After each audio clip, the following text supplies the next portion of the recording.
জগন্নাথদেব উঠে পড়েছে দেখতেই পাচ্ছেন, আর এই যে আমার ছেলে শুয়ে আছে। নমস্কার, নতুন একটা ভিডিও নিয়ে চলে আসলাম। দেখতেই পাচ্ছেন আজকে উইন্ড চিটার বের করে নিয়েছি। তো ঠান্ডা বেশ আছে আজকে। আজকে মেঘলা করেছে, উঠে বেশ ভালো ঠান্ডা লাগছে। আজকে বাধ্য হলাম পড়তে, নাহলে এমনি সকালবেলা একটা হালকা মানে চাদর গায়ে দিলেই হয়ে যায়, কিন্তু ভাবলাম না, আজকে না দিলে ঠান্ডা ফান্ডা আবার লেগে যাবে। তো উঠে করে নিয়েছি। আপাতত আমার হাজব্যান্ড গেছে পাম্প চালাতে, পাম্প অলরেডি চালিয়ে দিয়েছে। মাসি এখনও আসেনি, মাসি 8:30 বাজতে চললো, এখনও মাসি আসেনি। মাসি আসবে হয়তো, এই জাস্ট চলে আসবে বলে। তো আজকে রান্নাবান্না বলতে গেলে কালকের তো আমার এই কাজলি মাছ আমার জন্য রয়েছে, আমার হাজব্যান্ডের জন্য আর আমার ছেলের জন্য আমার ছেলের জন্য একটা কাতলা মাছ নিয়ে নেবো, আর আমার হাজব্যান্ডের জন্য ভোলা মাছ খাবে বলেছে। ওরা ভোলা মাছের আলু দিয়ে কিছু দিয়ে খাবে না, ওই ঝালই খাবে। কালকেও ঝাল খেয়েছে, আমি বললাম যে আজকে ঝাল খেও না, আলু দিয়ে করে দিই, ভালো লাগবে খেতে। বলো না, আমি ঝালই খাবো। তো ওদের ঝাল যে কী পছন্দ আমি জানি না, তো ওই ঝালই করে দেবো, আর কিছু না। আর মাছের তেলের এই পটকা ফটকাগুলো রয়েছে সব, তো পেঁয়াজ টিয়াজ দিয়ে বড়ার মতো কোথায় দেখেছে আমার হাজব্যান্ড, তো একটু করে দেবে আমাকে। আর আমি ঠিক আছে তাহলে, সবার জন্যই করবো, কোনো অসুবিধা নেই। তো বেসন কালকে তো রয়েছে, কালকে তো যেহেতু কুমড়ো ফুলের বড়া করেছি, তো ওর মধ্যে একটু বেসন টেসন দিয়ে পেঁয়াজ দিয়ে আর ওই তেল পটকা যা যা আছে সব দিয়ে একটু বড়া মতো করে দেবো, হয়ে যাবে। আর কালকে যে রাত্রিরের জন্য তরকারি করেছিলাম, কুকুরের এত চিৎকার করে না, কুকুরগুলো কী যে হয় কে জানে। তো আলুর তরকারিটা অল্প রয়েছে, তো ভাবছি রাত্রিবেলা গরম গরম বেগুন ভাজা ভেজে নেবো। আর যদি আমার হাজব্যান্ড বলে যে না আমি তরকা নিয়ে আসবো, তো তরকা দিয়ে খাওয়া হয়ে যাবে। আমার ছেলে তরকা না খেলেও ওকে ওই তরকারিটা দিয়ে খাইয়ে দেবো। আমি আর আমার হাজব্যান্ড আমি তো বেশি খাই না তরকা, আমি অল্প একটুখানি নিয়ে খেয়ে নেবো, কোনো অসুবিধা হবে না। তো এটাই প্ল্যানিং আছে আপাতত। তো ঠিক আছে, দেখা যাক মাসি কখন আসে।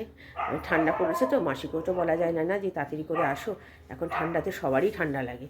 তো ঠিক আছে, চলুন আমি আবার পরে আসছি। কফি বসিয়ে দিয়েছি এখানে, আর এখানে মাসি কাজ করতে চলে এসছে, আর এখানে আমার দুধ বসানো হয়ে গেছে। তো চলুন, চিনি দেওয়া হয়ে গেছে, এবার দেবো কফি। এই আমার কফি দিয়ে এটাও গেছে।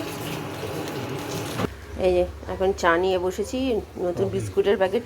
ও হ্যাঁ, চা না, সরি, কফি। আমার হাজব্যান্ড বলছে কফি। হ্যাঁ, কফি। তো ভালো লাগছে। তুমি সোয়েটারটা খুলে ফেললে, ঠান্ডা লাগছে না তোমার? বাবা, আমার তো এখন ঠান্ডা লাগছে আজকে। তো চলুন কফিটা খাই, আমি পরে আবার আসছি। ওকে দুধ দিয়ে দিয়েছি, বিস্কুট খাচ্ছে। মাছ মরে গেছে? মাছ খেয়ে নিয়েছে বল, নতুন মাছটা। হ্যাঁ না, কি মরে যায়নি, খেয়ে নিয়েছে, ছোটো ছোটো মাছগুলোকে খেয়ে নিয়েছে, 3খানাকে খেয়ে নিয়েছে। আগের দিন 1খানাকে খেলো না, কালকে 1খানাকে খেয়েছে, তার আগের দিন 1খানা খেয়েছে, মোট 5খানা মাছকে পুরো খেয়ে নিল। ছোট, যাই হোক, ওরকমই হবে। তো দুধটা তাড়াতাড়ি করে দুধ দিয়েছি, ঠান্ডা হয়ে গেছে, আবার দুধ গরম করে দিলাম। কি বলবো, এখন 10টা 20 বাজে, ওর আন্টি আসবে একটু পরে। আজকে ফুল হাতা সোয়েটার পরিয়েছি, পরতেই চায় না ফুল হাতা। চলে এসেছি, এই যে তেল পটকা দিয়ে পেঁয়াজ আদা রসুন আছে, এখনও কিছু মাখিনি, তো এটা করবো লাস্টে। তো এখানে এই ভোলা মাছ আর আমার ছেলের জন্য হচ্ছে কাতলা মাছ ভাজবো। আর এখানে পেস্ট নিয়ে নিয়েছি এর জন্য, এই ঝাল করবো বলে, আর সর্ষে নিয়ে নিয়েছি। আর এখানে একটুখানি কালকের বেসন রয়েছে, সেটা এর মধ্যে দিয়ে দেবো, বাকি বেসন হয়তো লাগবে। আর এখানে তেল দিয়ে দিয়েছি, আর এদিকে আমার ভাত হয়ে গেছে। তো এদিকে আগে মাছগুলোকে ভেজে নিচ্ছি। মাছ ভাজা হয়ে গেছে, কালো জিরে ফোড়ন দিয়ে দিয়েছি। এবার টমেটো পেস্টটা দিয়ে দেবো।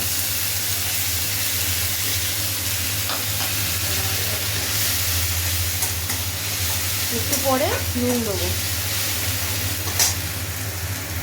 মশলা দিয়ে দিয়েছি, হলুদ গুঁড়ো, লঙ্কার গুঁড়ো, জিরে গুঁড়ো, নুন তো আগেই দিয়েছি, সামান্য মিষ্টি কালারের জন্য। এবার মাছগুলো দেবো, একটুখানি ভালো করে এটা কষানো হোক, তারপরে দেবো মাছ। তেল ছেড়ে দিয়েছে ভালো মতো, এবার জল দেবো, সামান্য জল দেবো, অল্প দেবো, কারণ কি সর্ষে পাউডার ভেজানো আছে, ওখানেও একটু জল আছে যেহেতু, তাই এই যে অল্প জল দিয়ে দিয়েছি। ভালো করে ফুটে যাক, সর্ষে পাউডার দেবো। এবার সর্ষে পাউডার দিয়ে দিয়েছি, হয়ে গেছে এটা। এবার এটা নাবিয়ে ফেলবো। এই যে মাছের ঝাল রেডি। আর এখানে তেল পটকা দিয়ে দিয়েছি, বেসন, নুন, হলুদ গুঁড়ো, সামান্য লঙ্কার গুঁড়ো অল্প দিয়েছি, যেহেতু কাঁচা লঙ্কা দিয়েছি, পেঁয়াজ, আর একটু সামান্য মিষ্টি দিয়েছি, আর একটু পোস্ত বলছি, কী বলে এটা, সুজি দিয়েছি। এবার এটাকে মাখবো ভালো করে। এই যে ভাজতে দিয়ে দিয়েছি, এখন ভাজা হোক দেখি।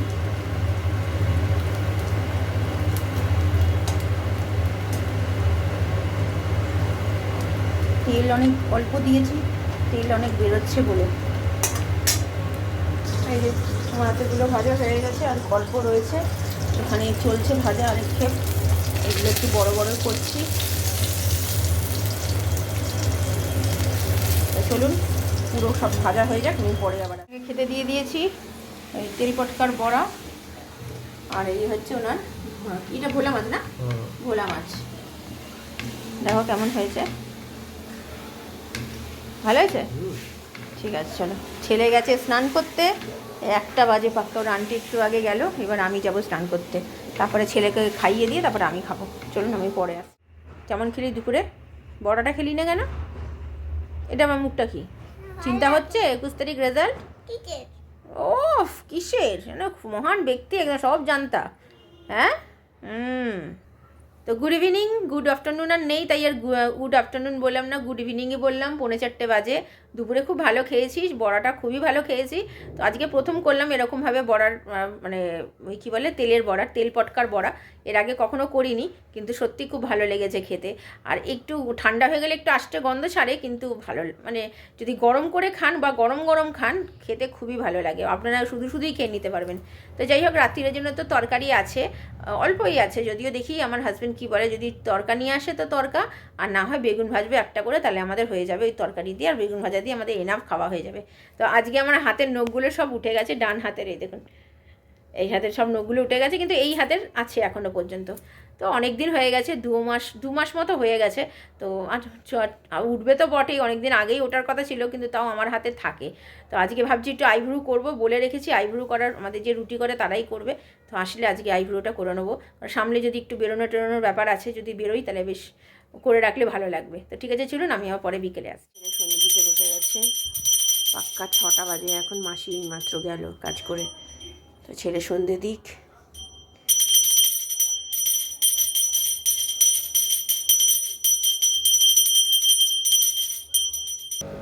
আমার এই নতুন মাছটা, আমার ছোট ছোট সব মাছ খেয়ে নিয়েছে এই মাছটা, জানেন? এই মাছটা আমার ছোট ছোট যত মাছ ছিল সব মাছ খেয়ে নিয়েছে। আর কি বলবো, এই এই এনার্জি নিয়ে এসছে, কতগুলো টাকা দিয়ে নিয়ে এসে এই মাছটা, এত মানে বাজে একটা মাছ, কি বলবো জানেন? আমার এত মনটা খারাপ করছে। আসার পর থেকে 7খানা মতো মাছ খাওয়া হয়ে গেল ছোট ছোট। চলুন পরে আসছি আবার। রাত্রির হয়ে গেছে, বলতে গেলে 8টা বাজতে চললো, অনেকটা পরেই আসলাম।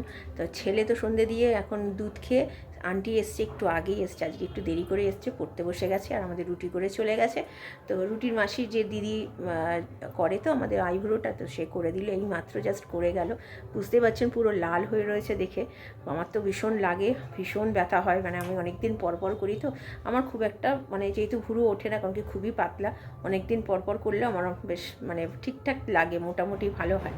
আর যদি প্রত্যেক মাসে করি না, সরু হয়ে যায়। তো সেই জন্য প্রত্যেক মাসে আমার করার দরকার পড়ে না। দেখেই বুঝতে পারছেন মোটা করে করেছি, অনেক দিন পর করেছি, সেই পুজোর সময় করেছি, তারপরে এই করলাম।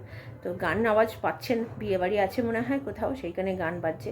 আর রাত্রিরে আমার হাজব্যান্ড বলেছে কিছু বাইরে থেকে নিয়ে আসবে, তরকা হোক বা যাই হোক। আর আমার যদি তরকা নিয়ে আসে, আমার ছেলে তো আর তরকা খায় না, যে বা কালকের যে তরকারি আছে সেটাও খেয়ে নেবে। তো ঠিক আছে চলুন, আমি এখন বসি, আমি পরে আবার রাত্রিরে আসি। আজকে রাত্রিরের আমার ছেলের পছন্দের খাবার হচ্ছে তন্দুরি চিকেন আর রুটি। তো চলুন ও খেয়ে নিক, আরেকজনকে দেখুন, কী রে খুব মজা না? তো ঠিক আছে, খাওয়া দাওয়া হয়, ও খেয়ে নিক, আমি পরে আবার আসছি। রাত্রিরে খাওয়া দাওয়া হয়ে গেছে অনেকক্ষণ, ওই যে বললাম গল্প টল্প করি করি, তাই আজকেও 12:30টাই বাজে। আর এই যে আমার ছেলে, কী রে কেমন খেলি রাত্রিরে? ভালো, সে তো ভালো লাগবেই, বুঝতে পারছেন না? তন্দুরি চিকেন কার না ভালো লাগে বাইরের খাবার, বলুন না? তাও তো আমার হাজব্যান্ড বলেছিল তরকা আনবে, কিন্তু এনেছে হচ্ছে তন্দুরি চিকেন। তার জন্য আর ওই তরকারিটা আর বের করিনি, কালকে লেগে যাবে সেটা কাজে রাত্রিরে। আর দেখি কালকে ঢ্যাঁড়স আলুর একটুখানি করে নেবো রাত্রিরের জন্য, একটু মানে ভাজা করব না, একটু কষা কষা মতো করে নেবো, মানে যেটা তরকারি বলে সর্ষে দিয়ে, ওইটাই করে নেবো রাত্রিরে রুটি দিয়ে খাওয়ার জন্য। আর কালকে পার্শে মাছটা করব, মানে পার্শে মাছটা আবার কাতলা মাছ এইসব তো খাওয়াই হয়েছে, পার্শে মাছটা কালকে করব দেখি আলু দিয়ে, আর আলু বেগুন দিয়েই করবো ভাবছি। তো এই হচ্ছে ব্যাপার, মোটামুটি সব কাজ গোছানো হয়ে গেছে, জামা কাপড় ভেজানো হয়ে গেছে, চাল ভেজানো হয়ে গেছে। ভিডিওটা তাহলে আর বড় করছি না, ভালো লাগলে লাইক শেয়ার সাবস্ক্রাইব করবেন। কালকে নতুন একটা ভিডিও নিয়ে চলে আসবো। আপনারা ভালো থাকবেন, সুস্থ থাকবেন।